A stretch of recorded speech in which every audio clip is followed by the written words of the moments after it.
boyfriend belonged to the untouchables among the capital's elite, with a family fortune worth tens of billions. To test me, he spent 7 years never buying me a single gift, never spending a cent on me. Even a stop at a convenience store for condoms had to be split down the middle. Then, my mother fell critically ill. I borrowed from every friend and relative I could, but I was still $2,000 short to cover the surgery fees. No matter how much I pleaded, he refused to lend me the money. I arranged my mother's funeral on my own. When I went back to pack my belongings, I accidentally found a list of gifts he had bought for the young woman next door. A private luxury estate, designer handbags, jewelry worth hundreds of millions. There was also a voice chat with his friend. Caleb, is it true Jessica actually humbled herself and begged you for $2,000? Caleb Brooks let out a low, amused laugh, his tone lazy and indifferent. Nevaeh wasn't wrong. Anyone who goes around begging over $2,000, what else is she if not a gold digger? We've only been together 7 years and she's already trying to get money out of me. So that was the truth. 7 years of so-called testing, it seemed, had been sparked by nothing more than a few manipulative words from a young woman next door. However, it no longer mattered. The moment my mother passed away, I had already decided to leave him. I had just tucked the gift list away when the front door burst open. Caleb Brooks stumbled in, a little tipsy, and plopped down next to me. You were gone for a few days. I bet you thought you wouldn't come back. However, you missed me too much, didn't you? You just had to come back. He almost said out loud that I returned just to con him out of his money. Maybe he's always seen me as just a girl after his cash. Without even glancing at him, I scooted away, avoiding the arm he tried to drape over me. He looked at his hand, then at me, confused. He figured I was just upset about the $2,000.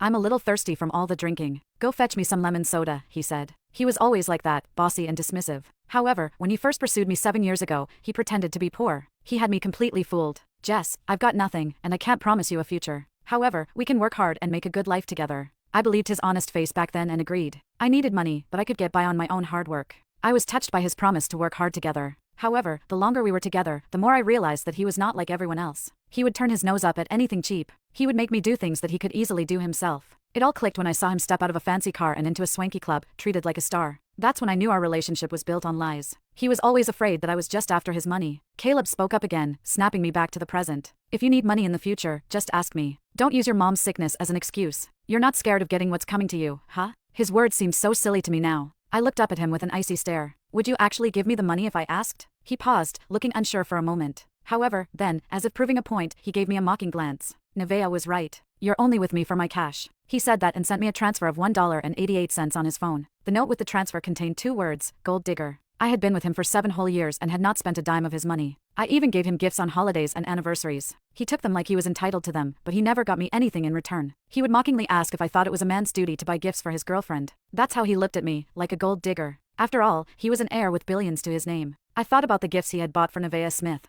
I thought about my mom, who had suffered so much from her illness and died in pain because we could not afford her treatment. I could not stand to be near him a second longer. I got up to leave, but then there was noise at the door.